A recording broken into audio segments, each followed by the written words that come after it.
কাফির মুশরিকরা কি দেখে না, আদিতে সৃষ্টির শুরুতে মহাবিশ্বের সবকিছু আকাশ জমিন এক জায়গায় লেপ্টে ছিল। একটা বিস্ফোরণের মাধ্যমে আমি মহাবিশ্ব তৈরি করলাম। আর এই পৃথিবীর মধ্যে, এই বসুন্ধরার মধ্যে, এই মহাবিশ্বের মধ্যে প্রাণবন্ত যা আছে সবকিছু আমি পানি থেকে তৈরি করলাম। এই পৃথিবীতে প্রাণবন্ত যা আছে তার সবটাই আল্লাহ কি থেকে তৈরি করেছে? পানি থেকে। এটা হচ্ছে কোরআনের থিওরি, যার প্রাণ আছে ওইটা তৈরি হয়েছে পানি থেকে। বিজ্ঞান এসে এটাই স্বীকার করেছে। বিজ্ঞান বলেছে এই পৃথিবীর প্রথম যে প্রাণ এটা পাওয়া গিয়েছে পানিতে। ওই প্রাণের নাম দিয়েছে তারা অ্যামিবা। কি নাম দিয়েছে? It's a very small unicellular organism in this universe. এককোষী অণুজীব, খুবই ছোট। তারা বলেছে এটা পানি থেকে এসেছে। তারপরে এসেছে জুপ্লাঙ্কটন, ফাইটোপ্লাঙ্কটন, ব্যাকটেরিয়া প্লাঙ্কটন। এই শৈবালগুলো, এই স্পিসিসগুলো, এই প্রজাতিগুলো পানি থেকে ডেভেলপ করেছে। তাহলে বিজ্ঞান যা বলেছে তার সাথে কোরআনের হুবহু মিল আছে না নাই? আবার আল্লাহ বললেন পানির মধ্যে আমি অনেক ক্যাটাগরি করেছি। পানির মধ্যে কিছু আছে মিঠা পানি, যেটা খেলে আমাদের হৃদয় ঠান্ডা হয়ে যায়। আবার পানির মধ্যে কিছু আছে লোনা পানি, যেটা মুখে তোলা যায় না, ঠিক কিনা? হাদা আযবুন ফুরাত ওয়া হাদা মিলহুন উজাজ। একটা লোনা পানি, একটা মিঠা পানি, দুই সাগরের পানি দুই দিক দিয়ে বয়ে যায়, মাঝখানে অদৃশ্য দেয়াল দিয়ে দিল কে? মারাজাল বাহরাইনি ইয়ালতাকিয়ান বাইনাহুমা বারযাখুন লা ইয়াবগিয়ান فبأي آلاء ربكما تكذبان। লোনা পানির সাগর, মিঠা পানির সাগর বয়ে যায়, মাঝখানে অদৃশ্য দেয়াল, একটা পানি আরেকটার সাথে মিশে না, ঠিক কি না? এই দৃশ্য দেখছেন আপনারা? কোথায় দেখেছেন? চাঁদপুর।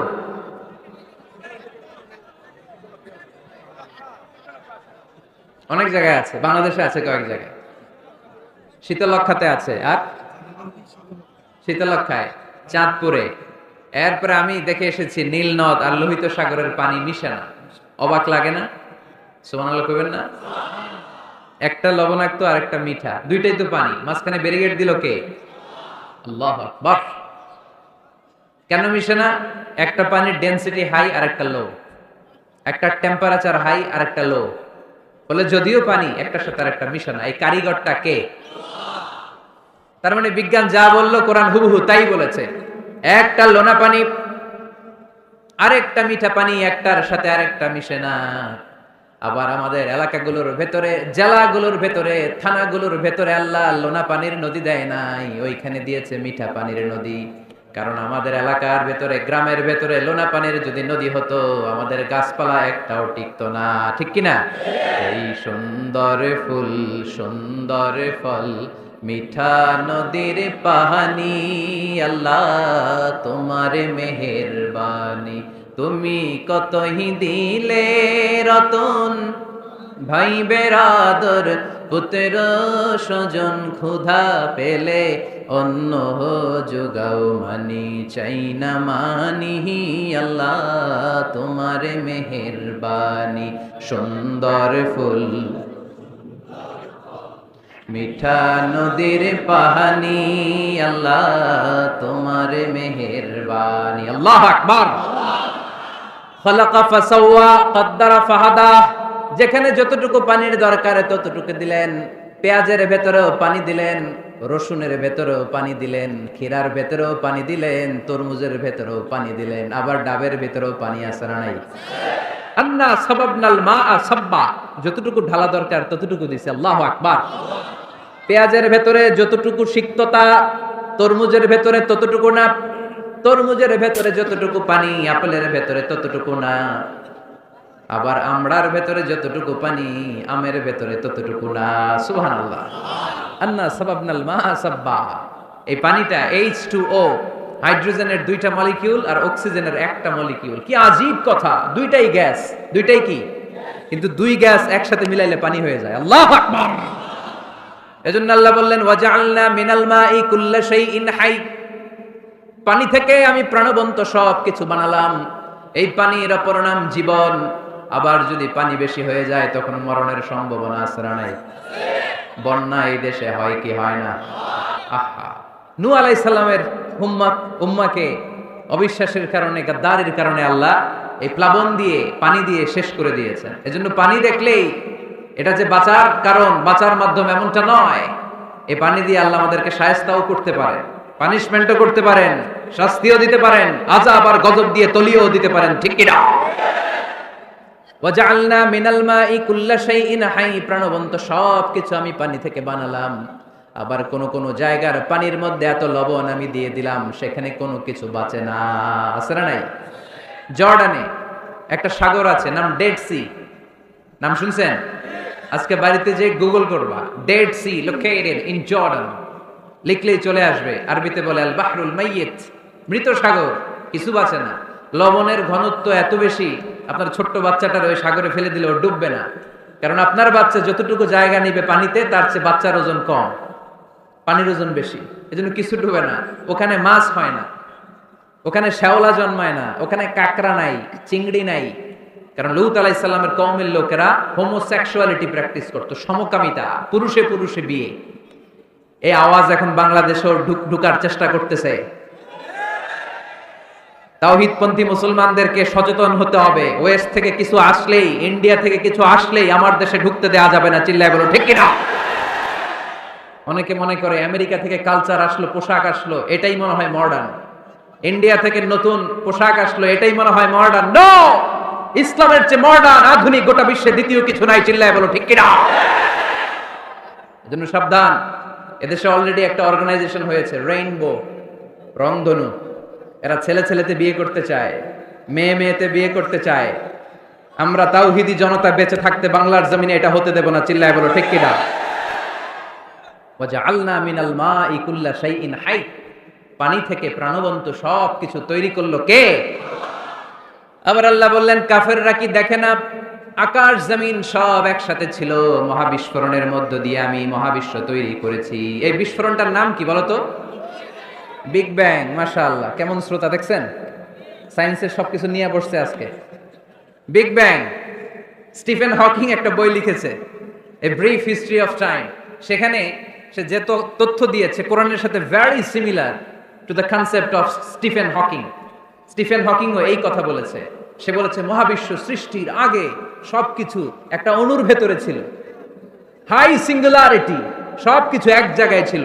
ফাফাতাকনাহুমা, এক বিশাল আওয়াজের মাধ্যমে, এক বিস্ফোরণে মহাবিশ্ব সৃষ্টি হলো। ওই আওয়াজটার নাম ছিল কুন। আওয়াজটার নাম ছিল কি?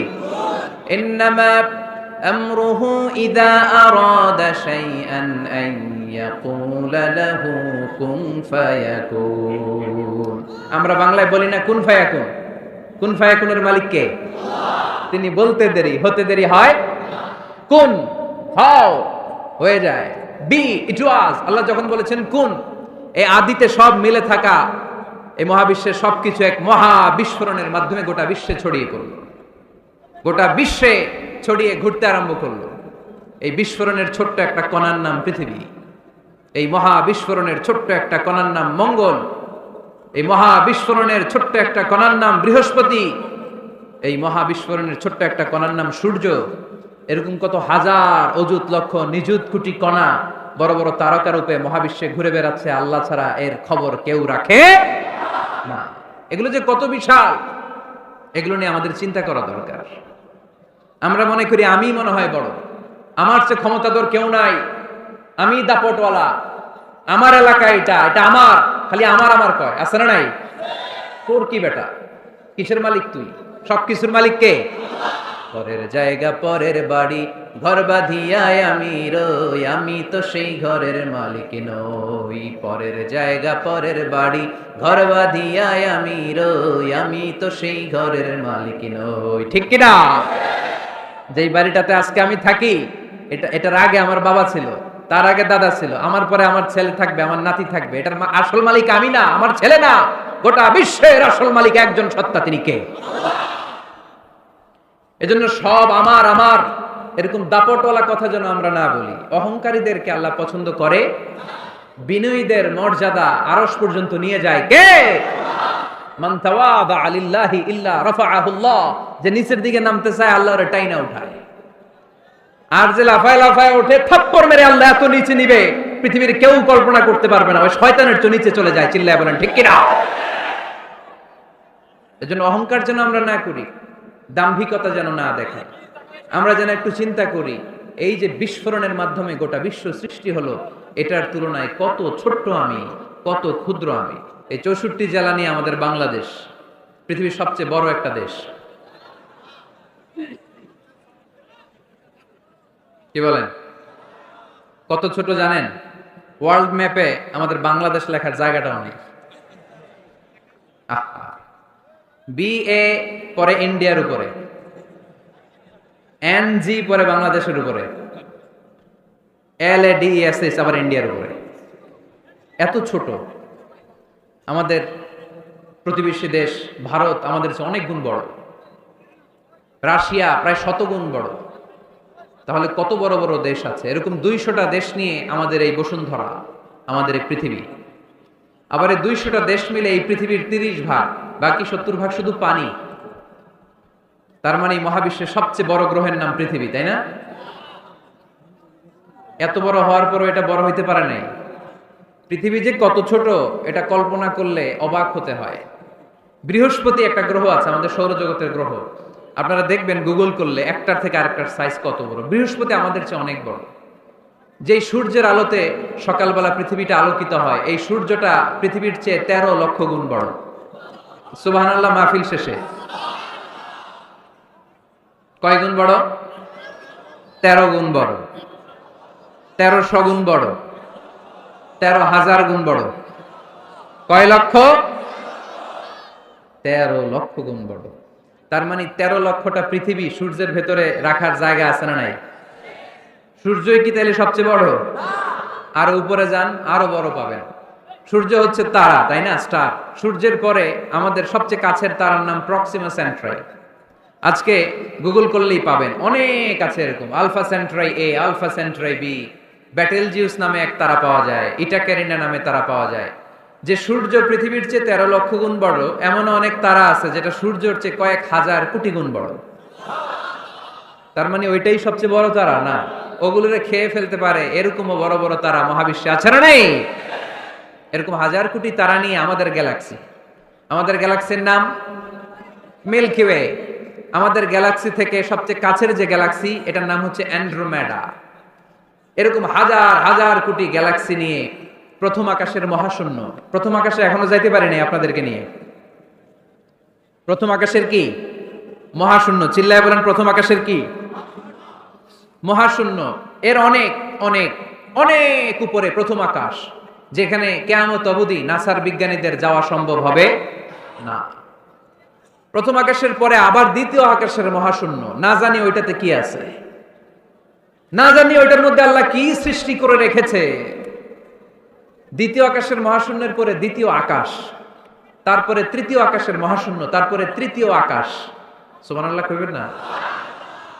তারপরে চতুর্থ আকাশের মহাশূন্য, তারপরে চতুর্থ আকাশ। একটার চেয়ে আরেকটা কত বড়। বিষ্ণু ঈসা ইসলাম বললেন, তোমার হাতের আংটি, এই আংটি যদি সাহারা মরুভূমিতে ফেলে দাও, পুরো মরুভূমির তুলনায় তোমার আংটি যত ছোট, আল্লাহর দ্বিতীয় আসমানের তুলনায় আল্লাহর প্রথম আসমানটা ঠিক তত ছোট।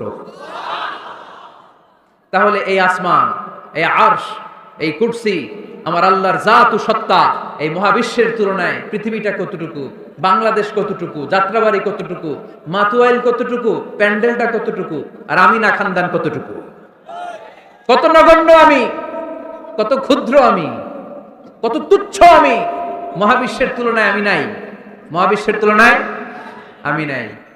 এক লোক ব্যাংকে টাকা তুলতে গেছে, 5,000 টাকা। কয় টাকা? তো সিরিয়ালে দাঁড়ায় আছে, দেখে তার সামনের এক লোক 50 লাখ টাকা তুলতেছে। কয় লাখ? উনি তুলবে কয় লাখ? সামনের লোক উনি তুলবে 5,000 টাকা। তো হঠাৎ করে দেখলো যে সামনের লোকটা যে 50 লাখ টাকা তুলবে, ও লিখছে 50 লাখ টাকা মাত্র। যত বড় অঙ্কই হোক শেষে কি লিখতে হয়? তো ক্যাশের মধ্যে লিখছে, চেকের মধ্যে, যে 50 লক্ষ টাকা মাত্র। তো এইটা দেখে উপরে গেছে বিপদে, হায় হায়, 50 লক্ষ টাকা মাত্র। তো তারপর ওর চেক নিয়ে ও ক্যাশ কাউন্টারে দিছে। ক্যাশ কাউন্টার দেখতেছে, উনি লেখছে 5,000 টাকা নাই। 5,000 টাকার পরে কি লেখছে? নাই। তো ক্যাশে যে বসছে, কি ভাই ঘটনা কি? এত এত ক্লায়েন্টের সাথে ফিনান্সিয়াল ট্রানজাকশন হ্যান্ডেল করি, আমার জীবনে কাউরে তো টাকার সংখ্যার পরে নাই লিখতে দেখি নাই, ঘটনাটা কি? তো সে বলতে শুরু করলো, ভাই আমার আগে দেখলাম একজন 50 লাখ টাকা তুলছে, তো 50 লাখ টাকা যদি মাত্র হয়, আমার 5,000 তো নাই। তো এই যে মহাবিশ্বের বর্ণনা যে তোমাদেরকে শোনালাম, এগুলো যদি চিন্তা করি, আমি আছি? আমি নাই, কিছুই না আমি, কত তুচ্ছ আমি, কত নগণ্য আমি। এই মহাবিশ্বকে মহা বিস্ফোরণের মাধ্যমে তৈরি করেছে কে? আবার আল্লাহ বললেন, ওয়াস-সামাআ বানাইনাহা বিআইদিন ওয়া ইন্না লামুসিউন। বিস্ফোরণের মাধ্যমে শুধু আকাশ সৃষ্টি করে আমি বসে থাকি নাই, এই আকাশ জমিনকে আমি আল্লাহ প্রতিনিয়ত প্রশস্ত করে দিচ্ছি। এই মহাবিশ্ব প্রশস্ত হচ্ছে, ইটস অ্যাক্সেলারেটিং, অলওয়েজ অ্যাক্সেলারেটিং। প্রশস্ত হচ্ছে, এক্সপান্ড হচ্ছে, অ্যাক্সেলারেট হচ্ছে। এটা কোরআনের কথা। কিসের কথা? 1988 সালে ঠিক কাটায় কাটায় আজ থেকে 20 বছর আগে সুপারনোভা কসমোলজি প্রজেক্ট নামে একটা প্রজেক্ট করে তারাও গবেষণা করে পেয়েছে যে মহাবিশ্ব স্থির নেই, এটা ঘোরার পাশাপাশি অ্যাক্সেলারেট হচ্ছে। চিল্লায় পড়তে হবে আল্লাহু আকবার। তার মানে কোরআনে যে তথ্য উপাত্ত আল্লাহ দিয়েছেন বিজ্ঞানের সাথে, এগুলোর সাদৃশ্য আছে না নাই? আবার আল্লাহ কসম কাটে বললেন, ফালা উকসিমু বিমাওয়াকি'ন নুজুমি ওয়া ইন্নাহু লাকসামুন লাউ তা'লামুনা আযীম। আমি আল্লাহ তারকা পতিত হওয়ার জায়গাগুলোর কসম খাই, যেখানে তারকাগুলো ঘুরতে ঘুরতে ঘুরতে ঘুরতে ওইটার রেঞ্জে যখন চলে যায়, মুহূর্তের মধ্যে তারকা তার অস্তিত্ব হারিয়ে ফেলে। সুবহানাল্লাহ। তারকা পতিত হওয়ার জায়গাগুলোর শপথ করলেন কে? এটাকে কোরআন বলেছে মাওয়াকিউন নুজুম। নাজমুন মানে তারা, যেখানে তারা তার অস্তিত্ব হারায়। কোরআন বলেছে মাওয়াকিউন নুজুম, কিন্তু বিজ্ঞান এটার নাম দিয়েছে ব্ল্যাক হোল। বিজ্ঞান এটার নাম দিয়েছে কি? Black hole. তারা ঘুরতে ঘুরতে এই ব্ল্যাক হোলের রেঞ্জের মধ্যে যদি চলে আসে, মুখ শেষ হয়ে যায়, যেখানে তারা তার অস্তিত্ব হারায়। কোরআন বলেছে মাওয়াকিউন নুজুম। সায়েন্স এটার নাম দিয়েছে ব্ল্যাক হোল। ব্ল্যাক হোল মহাবিশ্বের এমন ভয়ঙ্কর একটা বিষয়, এই ব্ল্যাক হোলের রেঞ্জের মধ্যে যদি কোনো তারা সূর্যের চেয়েও 1000 কোটি গুণ বড় সাইজের তারা ঘুরতে ঘুরতে ঘুরতে ব্ল্যাক হোলের সামনে আসে, বাচ্চার মুখে হাওয়াই মিঠাই দিলে যেমনি হাওয়াই মিঠাই মুহূর্তেই নাই, ওই তারাও মুহূর্তেই নাই। সুবহানাল্লাহ। মাতুয়াইলে হাওয়াই মিঠাই পাওয়া যায়? পাওয়া যায়? কই পাওয়া যায়? হ্যাঁ, আগে যখন আমরা ছোট ছিলাম আমরা এগুলো খাইতাম তো। কটকটি, কটকটি আছে এখন? ঘরের ওই যে পুরান জোতা টোতা প্লাস্টিকের বোতল, এগুলো দিয়ে আমরা কটকটি খাইতাম। আর খাইতাম এই হাওয়াই মিঠাই, খুব মজা লাগতো। এগুলো এরকম গোল করে সাজায় রাখতো, জিব্বায় লাগাইলেই নাই। খাইছেন আপনারা? এই ব্ল্যাক হোল হচ্ছে এমন যে ব্ল্যাক হোলের রেঞ্জের মধ্যে কোনো তারা ঘুরতে ঘুরতে ঘুরতে যদি চলে আসে, হাওয়াই মিঠাই মুখে লাগাইলে যেমনি নাই, ওই তারাও নাই। তার মানে কোরআন বলেছে মাওয়াকিউন নুজুম, সায়েন্স বলেছে ব্ল্যাক হোল। দুটার মধ্যে মিল আছে না নাই? তাহলে কসমোলজি নিয়ে কথা এখানেই শেষ করি। সৃষ্টিতত্ত্বে আমরা যা পেলাম, বিস্ফোরণে সৃষ্টি হয়েছে। কোরআন বলেছে ফাতাকনাহুমা, সায়েন্স বলেছে বিগ ব্যাং থিওরি। কোরআন বলেছে মুসিউন, যেটা অ্যাক্সেলারেট হচ্ছে, সায়েন্স এটার নাম দিয়েছে সুপারনোভা কসমোলজি প্রজেক্ট। কোরআন নাম দিয়েছে মাওয়াকিউন নুজুম, সায়েন্স বলেছে ব্ল্যাক হোল। প্রতিটা জায়গায় কোরআনের সাথে সায়েন্সের মিল আছে না নাই? এবার আমরা শুনবো এমব্রিওলজি নিয়ে, ভ্রূণতত্ত্ব। কি তত্ত্ব? ভ্রূণতত্ত্ব। আমরা আমাদের মায়ের পেটের ভেতরে এখন যত বড় আছি তত বড়ই ছিলাম, তাই না? কতটুকু ছিলেন? কতটুকু? একেবারে ছোট, ছোট্ট ছোট্ট ছোট্ট। বাবার শুক্রাণু, মায়ের ডিম্বাণু, দুইটা মিলিয়ে মায়ের পেটের ভেতরে আমার অস্তিত্ব দান করলেন কে? কিছুই ছিলাম না আমি। সায়েন্স 1977-এ হাম এন্ড লিয়েন হুক নামে দুইজন সায়েন্টিস্ট অনুবীক্ষণ যন্ত্র দিয়ে ওরা খুঁজে পেয়েছে যে শুক্রাণুর ভেতরে, স্পার্মের ভেতরে প্রাণের অস্তিত্ব আছে।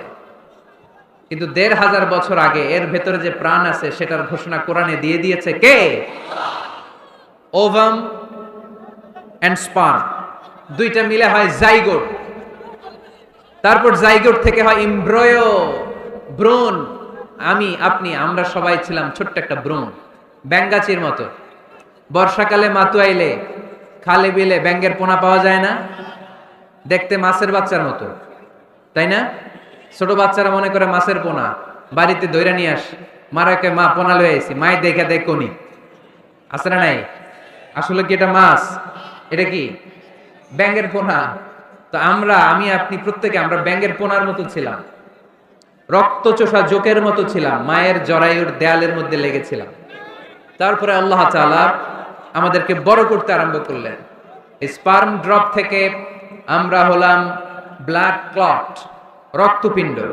সেখান থেকে আমরা হলাম মুদগা, নুতফা, আলাকা, মুদগা, 3 স্টেজ। প্রতি 40 দিন পর পর আমার সাইজ বাড়তে লাগলো। সায়েন্স এটা স্বীকার করেছে যে প্রত্যেক 40 দিন পর বাচ্চার একটা নোটিসেবল ডেভেলপমেন্ট ঘটে। আল্লাহ রাসূল সাল্লাল্লাহু আলাইহি ওয়াসাল্লাম বলেছেন, ইন্না খালকাকুম ইউজমাউ ফি বাতনি উম্মিহি 40 ইয়াওমা। প্রতি 40 দিন পর তোমার মায়ের পেটের ভেতরে তোমার সাইজ একটু বড় করা হয়। চিল্লায় পড়ি আল্লাহু আকবার। তারপরে তুমি নুতফা থাকো, নুতফা থেকে তুমি আলাকা হও, আলাকা থেকে মুদগা, স্টেপ বাই স্টেপ রক্তপিণ্ড। তারপরে আমি হয়ে যাই গোশতপিণ্ড। ওই গোশতের ভেতরে আল্লাহ তাআলা আমার স্কেলিটন দেয়, কঙ্কাল। তারপরে এই কঙ্কালের চারদিক দিয়ে গোশত দিয়ে আমাকে আল্লাহ প্রস্তুত করে। সর্বশেষ এই চামড়ার লেভেল দিয়ে মায়ের পেটে আমাকে ডেকোরেটিং করে কে?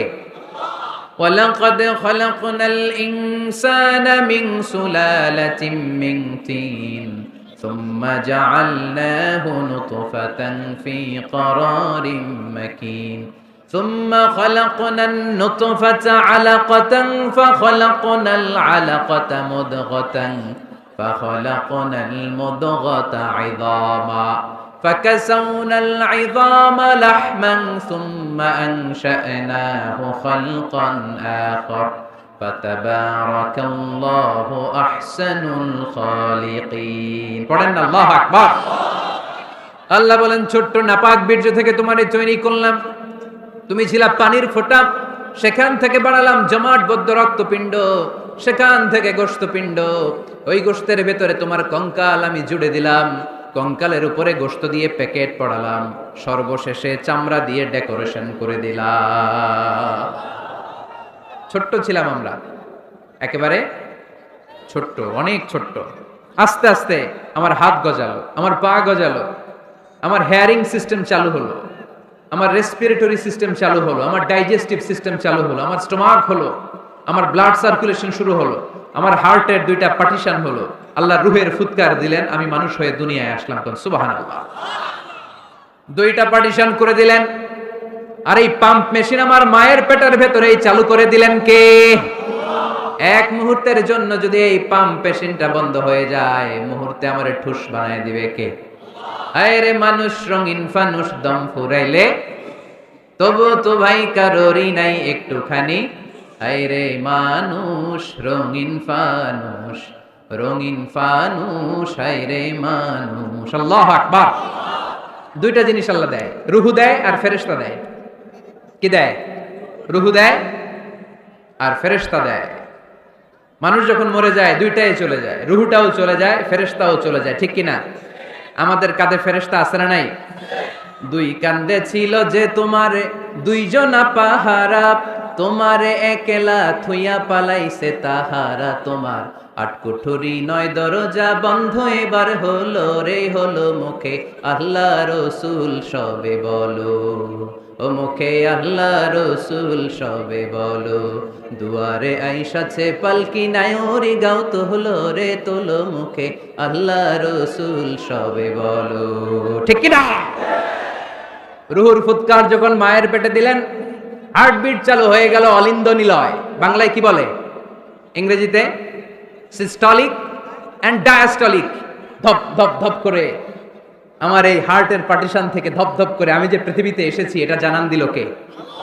এই প্রক্রিয়ায় আল্লাহ আমারে বানালেন। এই যে এতগুলো মাস মায়ের পেটের ভেতরে ছিলাম, পৃথিবীর কেউ আমারে খাবার দিতে পারছে?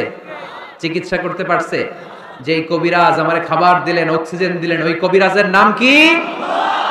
আল্লাহ। 7 মাস আল্লাহ বললেন ফি যুলুমাতিন সালাস, 3টা প্যাকেটের ভিতরে তুমি ছিলা। কোরআন বলে কয়টা প্যাকেট? জোরে বলেন, সবাই বলেন কয়টা? কোরআনের ভাষ্য মতে 3টা প্যাকেট। মডার্ন সায়েন্সও তাই বলেছে, 3টা প্যাকেট। প্রথম প্যাকেটের নাম প্লাসেন্টা, ইংরেজিতে বলে প্লাসেন্টা। এটা হচ্ছে ফুল। বাচ্চা বেরোয়ার কিছুক্ষণ পরে মায়ের জরায়ের ওখান থেকে একটা ফুল বেরিয়ে আসে, এটার প্যাকেটে ছিলাম। প্যাকেট বানাইছিল কে? 2 নম্বর প্যাকেটের নাম ওম, মায়ের জরায়ু, জরায়ুর প্যাকেটের ভিতরে ছিলাম। 3 নম্বর হচ্ছে আমার মায়ের পেট, হার বেলি, এই পেটের প্যাকেট। 3টা প্যাকেটের ভিতরে ফি করারিন মাকিন, গোপনতম প্রকোষ্ঠে আমাকে মায়ের পেটের ভেতর থেকে পৃথিবীতে বের করে দিল কে? কত ক্ষুদ্র ছিলাম, সেখানে আমি বিজয়ী হয়েছি, ঠিক কিনা? এই যে লাম, তারা প্রমাণ করেছে যে অণুবীক্ষণ যন্ত্র দিয়ে তারা দেখেছে 1 ফোঁটা বীর্যের ভেতরে 20 কোটি শুক্রাণু যদি না থাকে, তাহলে ওই ফোঁটা শুক্রাণু থেকে মায়ের গর্ভে কোনো সন্তান জন্মলাভ করে না। কয় কোটি? আমি ওই 20 কোটি শুক্রাণুর একটা, আপনি ওই 20 কোটি শুক্রাণুর একটা, ঠিক কিনা? তার মানে মহা একটা যুদ্ধ হয়েছিল তখন ডিম্বাণুর ভেতরে আঘাত করার জন্য। সেই যুদ্ধে 19,99,99,999 শুক্রাণুকে পেছনে ফেলে ওই খেলায় চ্যাম্পিয়ন হয়েছিলাম আমি। চিল্লায় বলেন ঠিক কিনা? ওই দিন মায়ের পেটে যে আমার অস্তিত্বের জানান আমি দিয়েছিলাম, তখন আমার হাত ছিল নাকি? পা ছিল? দাদা ছিল? দাদি ছিল? টাকা ছিল? ব্যাংক ব্যালেন্স ছিল? কিছুই ছিল না। তখন আমি বিজয়ী হয়েছি। তখনও যখন আমি বিজয় লাভ করতে পেরেছি, এই দুনিয়ার বুকে এসেও আমাদের বিজয় কেউ ঠেকায় রাখতে পারবে না। চিল্লায় বলেন ঠিক কিনা? আমরা বিজয় করতে এসেছি, যাই করব আমরা ভালোভাবে করব, এটা ইসলামের শিক্ষা, ঠিক কিনা? কাজ ছোট হোক বড় হোক, ভালো করলে সওয়াব আছে না নাই? যে কোনো কাজ করো না ভাই, যে কোনো কাজ করো, তা যেন হয় সবার চেয়ে সবচেয়ে সুন্দর। যে কোনো কাজ করো না ভাই, যে কোনো কাজ করো, তা যেন হয় সবার চেয়ে সবচেয়ে সুন্দর। হোক না সেটা পড়ালেখা, রঙের ভাষায় ছবি আঁকা, হোক না সেটা সামান্য কাজ কিংবা মহত্তর, তা যেন হয় সবার চেয়ে সবচেয়ে সুন্দর। আলহামদুলিল্লাহ পড়া। কাজ ছোট হোক কিংবা বড় হোক, ওটা ভালো করে করতে বলছে কে? ভালো করে করলে ওই কাজে বরকত দিবে কে? কাজে কোনো লজ্জা আছে? শ্রমে কোনো লজ্জা আছে? চাকরি ব্যবসায় কোনো লজ্জা আছে? লজ্জা অলসতায়। লজ্জা কিসে? মাতোয়াইলের ছেলেরা মনে থাকবে, কাজে লজ্জা পাওয়া যাবে। Never under estimate any job, big or small. ছোট হোক বড় হোক, কোনো চাকরিকে নাক ছিটকানো যাবে না। কাজ করে বেঁচে থাকতে হবে, এটাই ইসলামের শিক্ষা, ঠিক কিনা? তাহলে এই এমব্রায়োলজির এই সংক্ষিপ্ত পরিসরের যে আলোচনা, এটাতে আমরা বুঝলাম সায়েন্স যা বলেছে তার সবটুকুন কোরআনের সাথে মিল আছে না নাই? কোনো অমিল আছে? যদি কোনো অমিল তারা খুঁজে পায়, দে হ্যাভ টু ওয়েট। সায়েন্সের কি করতে হবে? অপেক্ষা করতে হবে। কারণ শুরুতে যা বলেছে এটা মনে রাখতে হবে কিন্তু, কারণ সায়েন্সের মূল থিওরি, সায়েন্সের কোনো থিওরি ফাইনাল না। আর কোরআনের মূল থিওরি, কোরআন যাই বলেছে তার সবটাই ফাইনাল। চিল্লায় বলো ঠিক কিনা? এবার দেখি হিউম্যান অ্যানাটমি নিয়ে কোরআন আমাদেরকে কি শুনিয়েছে। কোরআন আমাদেরকে শুনিয়েছে যে আমাদের দেহের প্রতিটা অঙ্গের ব্লু প্রিন্ট আল্লাহর কাছে আমাদের যে আমলনামা সেখানে আছে না নাই? আয়াহসাবুল ইনসানু আল্লান নাজমা'a 'ইযামা বালা কাদিরিনা আলা আন নুসাউইয়া বানানা। কোরআন আমাদেরকে বলল, রাব্বুল আলামিন ইরশাদ করেছেন, মানুষ কি মনে করেছে নাকি কিয়ামতের দিন তাকে জমিন থেকে উঠাতে আমি আল্লাহর কষ্ট হয়ে যাবে? না না, শুধু তাকে উঠানোটাই আমার জন্য ব্যাপার না, তাকে তো আমি উঠাবো তার হাতের আঙ্গুলের ফিঙ্গারপ্রিন্ট গুলো সহ উঠাবো। সুবহানাল্লাহ। নুসাউইয়া বানানা, বানান মানে আঙ্গুলের এই টিপ, এটার ইংরেজিতে কি বলে? টিপ বা প্রিন্ট, ফিঙ্গার টিপ বা ফিঙ্গারপ্রিন্ট। যারা সিগনেচার করতে জানে না তারা কি দেয়? টিপসই দেয় কি দেয় না? 1880 সালের আগে মানুষ জানতোই না এখানে যে টিপ আছে একটা, আমার এই আঙ্গুলের ফিঙ্গারপ্রিন্টের সাথে এইটা মিলে না, এটার সাথে এটা মিলে না, এটার সাথে এটা না, এটার সাথে এটা না, এটার সাথে আবার এটা মিলে না, হাতের গুলার সাথে আবার পায়ের গুলা মিলে না। 1880 সালে ফ্রান্সের একজন সায়েন্টিস্ট নাম ফ্রান্সিস গ্যালটন, উনি আবিষ্কার করেছেন যে মানুষের হাতে রেখা আছে, এটাকে বলে ফিঙ্গারপ্রিন্ট। একটা রেখার সাথে আরেকটা রেখার কোনো মিল নাই। আবার পায়ের যে রেখা, এটাকে আবার ফিঙ্গারপ্রিন্ট বলে না, ওটার বলে ফুটপ্রিন্ট। ওটার কি বলে? শ্রীলঙ্কায় একটা পাহাড় আছে, তো ওরা বলে ওইখানে আদম আলাইহিস সালামের ফুটপ্রিন্ট আছে, পায়ের ছাপ। এটা সত্যি কি মিথ্যা আমরা জানি না, ইতিহাসে পাওয়া যায়। তবে সত্য যে তথ্যটা আমরা জানি, কাবা ঘরের পাশে সাইয়েদনা ইব্রাহিম আলাইহিস সালামের ফুটপ্রিন্ট সংরক্ষণ করে রেখেছেন কে? ওয়াত্তাখিযু মিন মাকামি ইব্রাহিম মুসাল্লা। সাইয়েদনা ইব্রাহিম ওই পাথরের উপর দাঁড়িয়ে কাবা ঘর নির্মাণ করতেন। যতটুকু ওঠা লাগতো এসকালেটরের মতো, লিফটের মতো উপরে উঠে যেত। আবার নিচে নামার দরকার হলে মুহূর্তের মধ্যে এসকালেটরের মতো ওই পাথরটা নিচে নেমে যেত। চিল্লায় পড়ি সুবহানাল্লাহ। আবার প্রাণীদের সংখ্যা শনাক্তকরণের জন্য এই ফুটপ্রিন্ট লাগে। যেমন সুন্দরবনে বা অ্যামাজন জঙ্গলে বাঘ কয়টা আছে গুনতে হবে। বাঘ শুমারি হয়, আমাদের হয় আদমশুমারি। আমাদের কি হয়? আর আমাদের সুন্দরবনে কি হয়? বাঘ শুমারি। তো বাঘ গুনবে কিভাবে? কাছে যে এমনি গুনবে, বাঘ মামা 1, বাঘ মামা 2, বাঘ মামা 3, আর বাঘ আপনারা ছেড়ে দিবে নাকি? এমনি গনে? ওখানে আসলে বাঘ মামার কাছে যাওয়া যায় না, তাহলে খবর আছে। ওখানে বাঘের পায়ের ছাপ দেখে বাঘশুমারি হয়, কারণ একটা বাঘের পায়ের ছাপের সাথে আরেকটা বাঘের পায়ের ছাপের কোনো মিল না। কারিগরটার নাম কি? ফ্রান্সিস গ্যালটন 1880 সালে আবিষ্কার করলেন যে একটার সাথে আরেকটার মিল নেই। 1880 সালের আগে পৃথিবীর কেউই জানতো না এই জায়গায় এই কারিশমা আছে। কেউ জানতো? কিন্তু 1400 বছর আগে কোরআনের মধ্যে বলে দিয়েছে কে? আয়াহসাবুল ইনসানু আল্লান নাজমা'a 'ইদামা বালা কাদিরিনা আলা আন নুসাউইয়া বানানা। মানুষ কি মনে করেছে নাকি মানুষ মরে যাবে, হাড় গোড় পচে যাবে, তারে আমি উঠাতে পারবো না? আর তোরে তো আমি উঠাবোই, তোর ফিঙ্গারপ্রিন্ট সহকারে উঠাইয়া দেব। এখন সব জায়গায় এটা লাগে। সিম যারা কিনতে যান, সিম, গ্রামীণের সিম কিনতে গেলে লাগে না? এটাকে বলে বায়োমেট্রিক অথেন্টিকেশন। সিম কিনতে লাগে, ইমিগ্রেশন পাস করবেন, ফিঙ্গারপ্রিন্ট লাগে, এম্বাসিতে লাগে।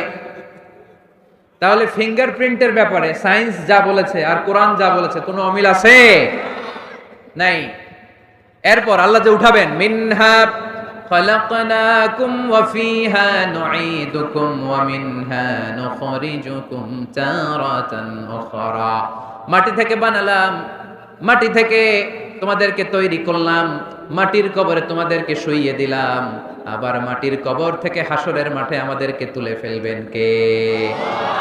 এখন এই যে মাটির ভেতরে আমরা রইলাম, মাটির ঘরে আমরা থাকলাম, পচে গেলাম, মরে গেলাম, কিভাবে উঠাবে? আল্লাহ রাসূল সাল্লাল্লাহু আলাইহি ওয়াসাল্লাম বললেন কিভাবে তোমাদেরকে উঠাবে শোনো। মজার ঘটনা, খেয়াল করে শুনেন। আল্লাহ রাসূল সাল্লাল্লাহু আলাইহি ওয়াসাল্লাম বললেন, সহিহ মুসলিমের বর্ণনা, ইন্না ফিল জাসাদি আযমান লা তাআকুলুহুল আরদু আবাদান ওয়া মিনহু ইউরাক্কাবুল খালকু কুল্লুহু ইয়াউমাল কিয়ামা। আল্লাহ রাসূল বললেন, নিশ্চয়ই প্রত্যেক মানুষের, প্রত্যেক প্রাণীর দেহের মধ্যে একটা ছোট হাড় আছে। কি আছে? হাড় বা হাড্ডি।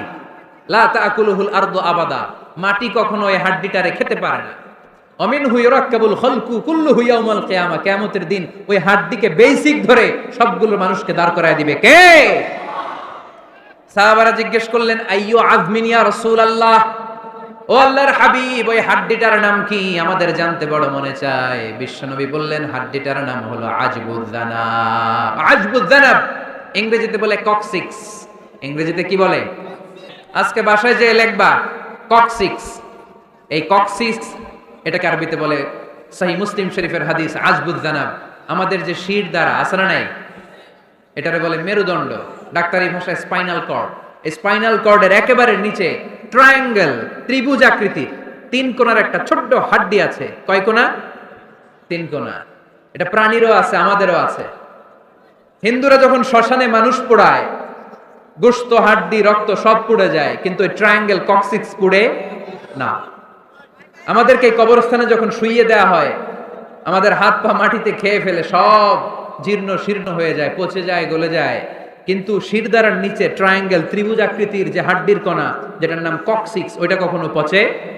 কিয়ামতের দিন ওই কক্সিক্স থেকে, ওইটাকে বেসিক অফ দ্য বেসিক্স ধরে আমাদেরকে উঠায় দিবে কে? এজন্য আল্লাহ বললেন, মিনহা খালাকনাকুম ওয়া ফিহা নুঈদুকুম ওয়া মিনহা নুখরিজুকুম তারাতান উখরা। মাটি থেকে বানালাম, মাটির কবরে শুইয়ে দিলাম, আবার মাটির কবর থেকে তোমাদেরকে দাঁড় করাবে কে? তাহলে আজবুজ জানাব কোরআনের ভাষা, হাদিসের ভাষা, বিজ্ঞানের ভাষা হচ্ছে কক্সিক্স। মিল আছে না নাই? চিল্লায় বলতে হবে মিল আছে না নাই? এবার আমরা ফিজিক্স নিয়ে শুনবো। ফিজিক্স মানে কি? পদার্থবিদ্যা। পদার্থের অনেক গুরুত্বপূর্ণ একটা এলিমেন্ট হচ্ছে লোহা। লোহা চিনি আমরা। এই মাইকে লোহা আছে না নাই? লোহা ছাড়া মাইক বানানো যায়, বাড়ি বানানো যায়, গাড়ি বানানো যায়, ক্যামেরা বানানো যায়, মোবাইল বানানো যায়, প্লেন বানানো যায়, কম্পিউটার বানানো যায়। লোহা ছাড়া কিছুই হয় না, ঠিক কিনা? যেহেতু লোহা ছাড়া কিছুই হয় না, এই জন্য লোহার নামে আল্লাহ কোরআন একটা সূরাই দিয়ে দিলেন। সুবহানাল্লাহ বাড়িতে গিয়ে বললেন। ওই সূরাটার নাম আরো জোরে, মাশাআল্লাহ, আল হাদিদ। আল্লাহ বললেন ওয়া আলান্না লাহুল হাদিদ, ও দাউদ তোমার জন্য লোহারে আমি নরম বানিয়ে দিলাম। ফিহি বাসুন শাদীদ ওয়া মানাফিউ লিন-নাস ওয়া আনজালনাল হাদিদা ফিহি বাসুন শাদীদ ওয়া মানাফিউ লিন-নাস। আমি লোহাকে আকাশ থেকে নাজিল করলাম, লোহার ভেতরে রয়েছে অনেক শক্তি। মানাফিউ লিন-নাস, মানুষের জন্য উপকার। এই লোহা দিয়ে নানান ধরনের জিনিস বানানোর কৌশল আমাদেরকে শিখালো কে? সূরার নাম হাদিদ, লোহা। ওয়া আনজালনাল হাদিদ, লোহাকে আমি নাজিল করেছি। এই আয়াত থেকে বোঝা গেল লোহা পৃথিবীর উপাদান না। চাচা, ওয়া আনজালনাল হাদিদ, লোহাকে আমি নাজিল করেছি। আকাশ থেকে বৃষ্টি নাজিল করে কে? এই কোরআনকে নাজিল করছে কে? নাজিল কি উপরের থেকে হয় না নিচ থেকে? তার মানে ওয়া আনজালনাল হাদিদ, লোহাকেও আল্লাহ এইভাবে নাজিল করছে। কোরআন যেমনি উপর থেকে নিচে, ফ্রম আপ টু ডাউন, বৃষ্টি যেমনি উপর থেকে নিচে, তেমনি লোহাকেও উপর থেকে নিচে নাজিল করেছে কে? কোরআনের এই আয়াত থেকে বোঝা যায় লোহা পৃথিবীর উপাদান নয়, লোহা নিশ্চয়ই বাইরে থেকে এসেছে। সায়েন্স বর্তমান সময়ে এটাই বলছে, চিল্লায় কোন সুবহানাল্লাহ। সায়েন্স বলছে লোহার একটা মলিকিউল তৈরি করতে যে টেম্পারেচার বা তাপ লাগে, এটা পৃথিবী তো দূরের কথা, সূর্যের ভেতরেও নাই। 1 কোটি ডিগ্রি সেলসিয়াসের তাপমাত্রা ছাড়া লোহার কোনো অণু পৃথিবীতে তৈরি হওয়া সম্ভব না। চিল্লায় বলো ঠিক কিনা? এত বেশি তাপমাত্রা সৌরজগতের সব গ্রহ নক্ষত্রের তাপমাত্রা একসাথে মিলালেও চলবে না। তার মানে কোরআন যা বলেছে আর সায়েন্স যা বলেছে মিল আছে না নাই? এরপরে কোরআন পাহাড়ের ব্যাপারে বলেছে ওয়া জাআলনাল জিবালা আমসাদা, আমি পাহাড়গুলোরে পেরেকের মতো জমিনে ঢুকিয়ে দিয়েছি। সুবহানাল্লাহ। তাহলে পাহাড়কে আল্লাহ তাআলা পেরেকের সাথে তুলনা করলেন। কিসের সাথে? পেরেক চিনেন? সবাই চিনেন? মাতোয়াইলে আছে পেরেক। কি করে পেরেক দিয়ে? কাঠের ভিতরে ঠুকে না, দেয়ালে ঠুকে। তাহলে আল্লাহ পাহাড়গুলোরে বললেন পেরেক। আচ্ছা, পেরেক যখন আমরা কাঠের ভিতরে ঢুকাই, পুরো পেরেকটা কাঠের ভিতরে ঢুকে যায়, উপরে শুধু কি থাকে? মাথাটা থাকে, ঠিক কিনা? তার মানে আমরা যে পাহাড় দেখতে পাচ্ছি এটা পাহাড়ের মাথা। পুরো পেরেক যেমনি কাঠের ভিতরে, পুরো পাহাড়টা আছে মাটির ভিতরে। চিল্লায় পড়ি আল্লাহু আকবার। জমিনে আমরা দৃশ্যমান এই পৃথিবীতে খালি চোখে যে পাহাড় দেখতে পাই, এটা আসল পাহাড় না, এটা পাহাড়ের মাথা। যেমনি পেরেক যখন কাঠের ভিতরে ঢুকে দেই, পুরো পেরেকটা কাঠের ভিতরে ঢুকে যায় কি যায় না? পেরেক নিয়ে যখন আমি হাতুড়ি দিয়ে মারলাম, পুরো পেরেকটা কই যায়? কাঠের ভিতরে, তাই না? তার মানে খালি চোখে যে পাহাড় দেখি, এটা পেরেকের মাথা যেমনি একটু দেখা যায়, এটা পাহাড়ের মাথা। আসল পাহাড় মাটির ভেতরে, উপরে যদ্দূর দেখা যায় তার কমসে কম 10 গুণ পাহাড় মাটির ভিতরে রেখে দিয়েছে কে? এজন্য আল্লাহ উপমাটা, মেটাফরিকটা এইভাবে দিলেন, ওয়া জাআলনাল জিবালা আওতাদা, এই পাহাড়কে, মাউন্ট এভারেস্টকে, আলাস্কা পর্বতমালাকে, আল্পস পর্বতমালাকে, এই গারো পাহাড়কে, এই কেউকারাডাঙ্গার তাজিংডং বিজয়কে আমি পাহাড়ের মতো জমিনের মধ্যে গেড়ে দিয়েছে। চিল্লায় পড়বো সুবহানাল্লাহ। আবার আল্লাহ বললেন ওয়া মিনাল জিবালি জুদাদুম বীদুন ওয়া হুমরুম মুখতালিফুন আলওয়ানুহা ওয়া গরাবিবু সুদ, পাহাড়ের মধ্যে কোন পাহাড় আমি বানিয়েছি ধবধবে শুভ্র সাদা, কোন পাহাড় আমি বানিয়েছি রক্তিম লাল, কোন পাহাড় আমি বানিয়েছি কুচকুচে কালো। 3 কালারের পাহাড়। কয় কালারের? মৌলিকভাবে ধবধবে শুভ্র সাদা পাহাড়, অথবা রক্তিম লাল পাহাড়, অথবা কুচকুচে কালো পাহাড়। আপনি পৃথিবীর পাহাড়গুলো নিয়ে যদি গবেষণা করেন, বিভিন্ন রঙের পাহাড় আপনি দেখবেন। আমি তো পৃথিবীর অনেক জায়গায় পাহাড় দেখেছি। মিশরে আমি তুর পাহাড়ের চূড়ায় উঠেছি। ওখানে যেখানে মুসা আলাইহিস সালামের কাছে আল্লাহ নূরের তাজাল্লি দিয়ে ফোকাস করেছেন, পাহাড়টার নাম তুর পাহাড়। 2 বার আমি উঠেছি এটার চূড়ায়, উঠতে আমার অনেক কষ্ট হয়েছে। ওখানে উঠে ফজরের সালাত পড়ে আমি খেয়াল করে দেখলাম তুর পাহাড়ের আশেপাশের পাহাড়গুলো কোনোটা খয়েরি, কোনোটা কালো, কোনোটা লাল, কোনোটা ধূসর। আল্লাহু আকবার। এক এক পাহাড়কে এক এক রং দিয়ে তৈরি করলো কে? পৃথিবীতে চায়না নামে একটা দেশ আছে না? চায়না একটা শহর আছে গানজু, কি নাম? আজকে যে গুগল করবা the গানজু city located in China, চায়নাতে অবস্থিত গানজু শহরে একটা পাহাড় আছে। এই পাহাড়ের নাম রেইনবো মাউন্টেন। কি নাম? মানে রংধনুর পাহাড়। রংধনুর কয় রং? সবাই কন আরো জোরে। 7 রং না? আমরা ছোটবেলায় মুখস্থ করতাম বেনিয়া সহকলা, বেনিয়া সহকলা। এই 7 রঙের পাহাড় ওখানে দেখা যায়। এক জায়গায় 7 রঙের পাহাড়। সুবহানাল্লাহ কইতে পারলেন না? মজা করে বানালো কে? সুনানে তিরমিজি আর মুস্তাদরাকে হাকিম, মুসনাদে আহমদ ইবনে হাম্বলের হাদিস। আল্লাহ যখন পৃথিবী বানালেন, এই পৃথিবীটা ঘোরার পাশাপাশি কাঁপাকাঁপি শুরু করে দিল। এই পৃথিবীর কাঁপাকাঁপি বন্ধ করার জন্য রব্বুল আলামিন পৃথিবীর মধ্যে পাহাড় গেড়ে দিলে। 7টা tectonic plate, 7 tectonic plates creates the mountain range on earth. 7টা টেকটনিক প্লেট আল্লাহ দিলেন। পৃথিবী সৃষ্টি করার পরে পৃথিবী কাঁপে, আল্লাহ পাথর দিয়ে পেরেক মারলেন, পৃথিবী আর কাঁপে না। সুবহানাল্লাহ কর। ফেরেশতারা দেখে তো অবাক। ফেরেশতারা বলে আল্লাহ পাহাড়ের এত শক্তি, পাহাড় গেড়ে দিলেন পৃথিবীতে আর পৃথিবী কাঁপে না। হাল মিন খালকিকা আশাদ্দু মিনাল জিবাল, আল্লাহ আপনার সৃষ্টির মধ্যে পাহাড়ের চেয়ে শক্তিশালী কি কিছু আছে? আল্লাহ বললেন নাআম, আছে। আল হাদিদ, লোহা। লোহা পাহাড়ের চেয়ে শক্তিশালী, কারণ লোহা পাহাড়ে মারলে পাহাড় ভেঙে যায়, ঠিক কিনা? ফেরেশতারা আরো অবাক, লোহা এত শক্তিশালী? হাল মিন খালকিকা আশাদ্দু মিনাল হাদিদ, আল্লাহ তাহলে লোহার চেয়ে শক্তিশালী মনে হয় কিছু নাই, আছে? আল্লাহ বললেন নাআম, আছে। আন্নার, আগুন, কারণ আগুনের মধ্যে লোহা ফেলে দিলে লোহা গলে যায়, ঠিক কিনা? ফেরেশতারা তো আরো অবাক। ফেরেশতারা বলে তাই নাকি? আগুন এত শক্তিশালী, তো হাল মিন খালকিকা আশাদ্দু মিনান নার, আল্লাহ আপনার সৃষ্টিতে আগুনের চেয়ে শক্তিশালী কিছু আছে? আল্লাহ বলে আছে। আলমা, পানি, কারণ আগুনের মধ্যে পানি ঢাললে আগুন পাওয়া যায়। ফেরেশতারা তো এবার আরো অবাক, পানি এত শক্তিশালী, ওই পানি গট গট গট গট করে আমরা খাই। নবী আমার যেটা খেতে বলেছেন, এটা খেলে আমাদেরকে সুস্বাস্থ্য দান করবে কে? তার মানে প্রাণীবিদ্যায় আমরা কোরআন থেকে যে তথ্য পেয়েছি, এই তথ্যের সাথে বিজ্ঞানের তথ্যের মিল আছে না নাই? কোনো অমিল আছে? কিন্তু বিজ্ঞান যদি কোনো অমিল খুঁজে পাওয়া যায়, বিজ্ঞানী বাবাজিদের কি করতে হবে? কি করতে হবে? They have to wait unless they get their final discoveries, the latest and modern invention. তাদের নতুন ইনভেনশন যতক্ষণ না আসে বসে থাকতে হবে, কারণ তোমাদের কথা ফাইনাল না। বিজ্ঞানের সবচেয়ে বড় থিওরি যে বিজ্ঞানের কোনো থিওরি ফাইনাল না। আর কোরআনের সবচেয়ে বড় থিওরি, কোরআন যাই বলেছে তাই মনে থাকবে। এজন্য আজকের এই সংক্ষিপ্ত আলোচনা থেকে আমরা বুঝতে পারলাম যে বিজ্ঞান আর কোরআনে কোনো অমিল নেই, আছে শুধু মিল। আমরা আজকে কসমোলজি নিয়ে শুনেছি, মানে সৃষ্টি তত্ত্ব, কিভাবে সৃষ্টি হলো মহাবিশ্ব। এমব্রয়োলজি নিয়ে শুনেছি, কিভাবে আমরা তৈরি হয়েছি, ভ্রূণতত্ত্ব। হিউম্যান অ্যানাটমি, আমার দেহের নাট বল্ট কোথায় কি আছে। শুনেছি ফিজিক্স নিয়ে, পদার্থবিদ্যা। শুনেছি জুওলজি নিয়ে, প্রাণীবিদ্যা। এই 5টা পয়েন্টে সংক্ষিপ্ত পরিসরে যা আপনাদেরকে শোনালাম, আরো অনেক আছে। Scientific indications, natural phenomena and cosmic symbols. এই 5টাতে আজকে আমরা সায়েন্সের আলোকে প্রমাণ করে দেখাতে পেরেছি যে কোরআনে আর বিজ্ঞানে কোনো অমিল নেই, আছে শুধু সাদৃশ্য। চিল্লায় বলো ঠিক কিনা? এজন্য কোনো কিছু যদি বিজ্ঞানী ভাইয়েরা অমিল পান, ওয়েট, বসেন, রিল্যাক্স, চা খান, ঠান্ডা মাথায় চিন্তা করেন, আরো গবেষণা করেন। যেটা অমিল পাইছেন, গবেষণা বেশি বেশি করলে ওইটাও মিল পেয়ে যাবে, ঠিক কিনা?